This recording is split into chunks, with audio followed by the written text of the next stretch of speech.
Hello my lovelies and welcome back to Sondering Tarot. This is a part 3 of my 2023 fourth quarter decks. In other words, the decks I acquired, either purchasing or were gifted throughout the months of October, November, and December. I did have a birthday as well as Christmas during those months. And in total, I ended up with 36 decks, 14 tarot, and 22 oracle, just so you know how that kind of splits. And I'm going to show you 6 of them. Well, I should say 6 more of them. And if you've missed portions 1 and 2, please look in the description box down below so you can watch the previous ones. But here's a tarot. This is the Tarot of the Hidden Realm. This is one of those that I asked for. It was on my wish list for the longest time. Some people don't like the facial expressions in some of these cards. They're a little bit dark, but I actually quite enjoy the way the Fae energy is depicted in this particular deck, which is interesting considering it's mainly all people focused for every single one of the cards, rather than, you know, landscape or action or, you know, people are front and center in this deck.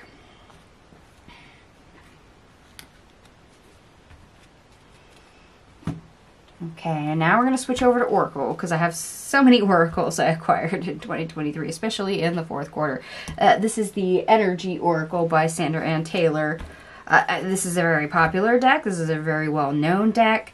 I have seen this one used so much, and I wanted it simply because of how I could see myself reading with it, let alone how everyone else was reading with it.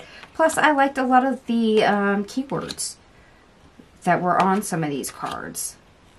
So this was one of those that was definitely on my wish list, and I did get it, so I'm a happy camper. Moving right along, because I don't want to keep you here all day. After all, I've got so many parts of this to film. This is the Whispers of Love Oracle, and you might recognize the artwork. I sure did. I actually enjoy this quite a lot, simply because the artwork is by Josephine Wall. And if you don't know who that is, you can feel free to Google it. But as somebody who was born in the 80s, I grew up having posters and calendars and things with Josephine Wall's artwork on it. I mean, these are very much pictures within pictures. There's so much, and the longer you look, the more you realize that the artwork is comprised of so many different things, so many different objects, so many different flowers, so many different animals. It's very intricate, it's very detailed. So I love to have this artwork present in a deck. And because I was really low on love-themed decks, the fact that this one works so well with the artwork and imagery, that kind of just takes me away and is very nostalgic, works very well. And moving right along and switching gears a little bit, we have Stacey DeMarco's The Deep, Dark, and Dangerous Oracle. Yeah, I know that's quite a switch, but that's how we roll around here. We cover all bases. I like the fact that this was covering a lot of folklore, a lot of myths, a lot of legends. And yeah, sometimes you have to look at the darker aspect as well as the light. Yeah, throw in a little bit of history, and I'm all like, okay, I'll consider it. I'm there. So this is one that I very much thought was interesting, especially with the choices inside the deck.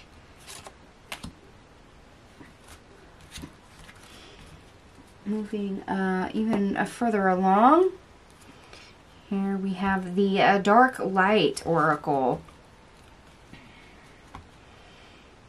A little bit different aesthetic, and this is one of those that I was aware that had a few landscape cards in it. So I wanted to try this deck out, because the ones that I did see, I actually liked the keywords and the phrase on the particular card that I saw. And even the ones that I saw were landscaped, like this one, Leaving New Horizons to be Sought. I was okay with what they said, and I've got other decks. What comes to mind is the Muse Tarot that does have landscape cards, and it really didn't bother me at all. So I was like, okay, I'm willing to get an Oracle that has a few landscape cards, hence this particular deck. And last but not least, I'm going to show you another Stacey DeMarco deck, if I'm not mistaken. This is the Wishcraft Oracle. There again, another one that, although kind of has a splash of bright color, didn't really bother me, but I loved a lot of the sayings and keywords on this. It's not that big for an Oracle, but I kind of enjoyed the vibe of this deck. I wanted to check it out. So this is one that was on my wish list for 2023, and one of my family members was nice enough to purchase it for me. Alright, my lovelies. That is all 6 decks that I have to show you for today. We're going to be moving on to part 4. I will have another 6 to show you momentarily. And if you haven't seen the previous sections, look in the description box down below. Thank you so much for watching, and I hope to see you in part 4. Bye!